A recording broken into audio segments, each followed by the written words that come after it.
Momento, Cristiano, prego. Buonasera a tutti, vi ringrazio di essere qui a questa serata che è stata molto interessante e anche con degli spunti veramente inediti, almeno da parte mia.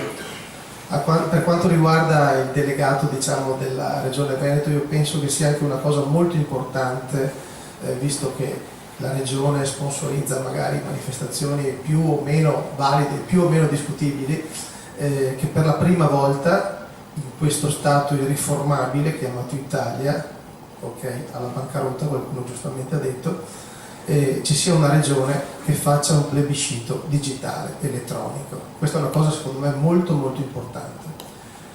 Ciò che volevo dire, sarò brevissimo perché giustamente è molto tardi, è questo: noi vediamo nelle strade praticamente queste persone, questa gente come noi, che si pone di fronte a un dilemma: vado avanti o cosa faccio?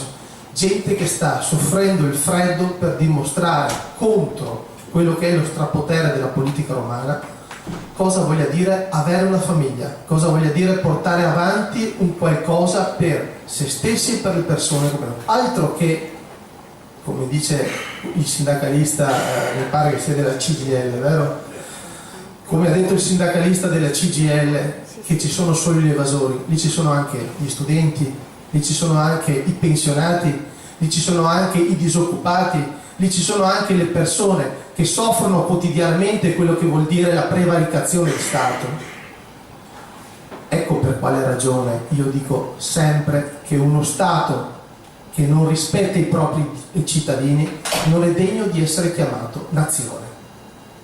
Noi faremo una nuova nazione, la nazione veneta. Questa non è una nazione, è un insieme eterogeneo di persone di diversa estrazione culturale, ma soprattutto di diversa estrazione storica. Ecco perché prima una De Girolamo, che ha tanto criticato il Veneto, dovrebbe guardare cosa avevano loro, che erano un popolo di, diciamo, pecorai senza problemi, senza offendere nessun lavoro, però non venga a dire sono contadine e come. Cioè il Veneto non è solamente una realtà contadina, è anche una realtà industriale, è una realtà fatta da milioni di piccoli imprenditori, da gente come noi, perché sono anch'io una partita IVA, sono anch'io un vessato, come tanti.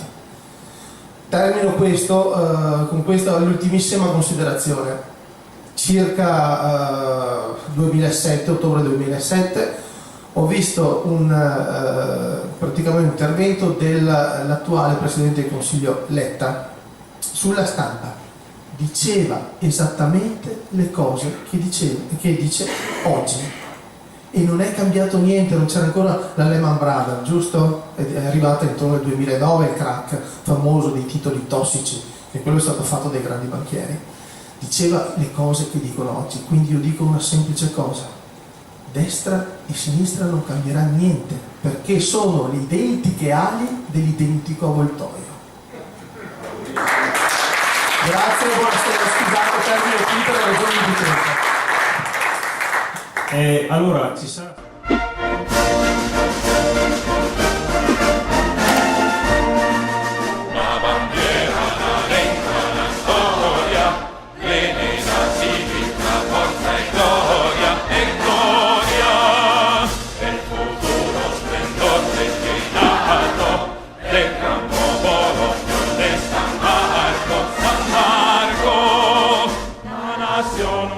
Solo una voce, c'è e recito, sati e to.